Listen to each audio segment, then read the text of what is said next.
Good morning, I'm Nivareti Manu, and this is your morning news fix for Monday, 7th of April.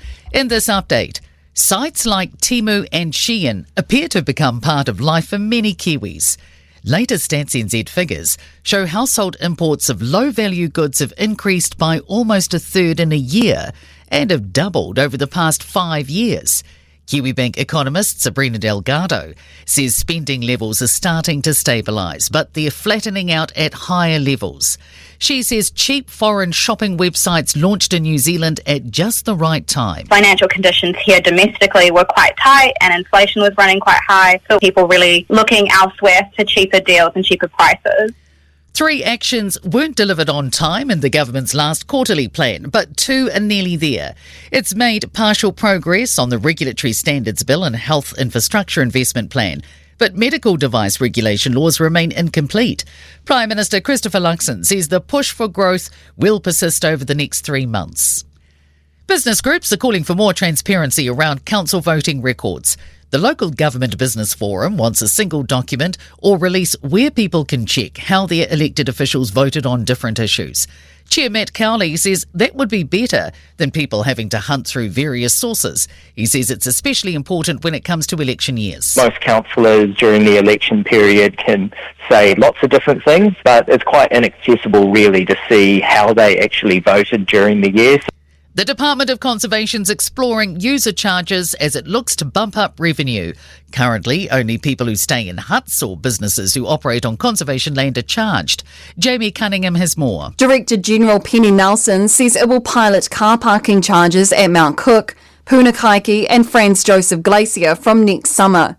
She says this will help manage visitor numbers and cover upkeep costs. Nelson says DOC can only afford about 70% of its visitor network as construction costs are rising, while climate change is also making an impact. Socially responsible investment continues to be well received in New Zealand, despite disdain from critics overseas. Mindful Money's revealed 75% of people want their KiwiSaver or other investment fund to put their money into ethical causes. Chief Executive Barry Coates says more people are also expecting their ethical investments to perform better over time. He says people recognise they can try to do good in the world while earning good returns. Agreement from experts in the field that short prison sentences are a university for crime. Outgoing Parole Board Chair Sir Ron Young is reflecting on nearly 7 years in the role. Auckland University criminology lecturer Ronald Kramer says the link between prison and reoffending is well established, yet we're intent on punishing people. And he says when it comes to punishment, we don't have a rational society. We have a moralistic social order based on vengeance. In sport, the Black Ferns have won the Singapore Sevens title and the overall championship after beating Australia in the final. Racing Bull's pit strategy has cost Liam Lawson in Formula One's Japanese Grand Prix. Starting 13th, he finished 17th. Max Verstappen won. Former New Zealand Sevens player Moses Leo has made his NRL League debut for Melbourne in their 48-24 win over Manly.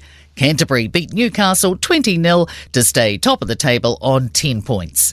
I'm Nivareti Manu, and that's your latest news fix. We'll be back with the next update at midday from the Newstalk ZB newsroom.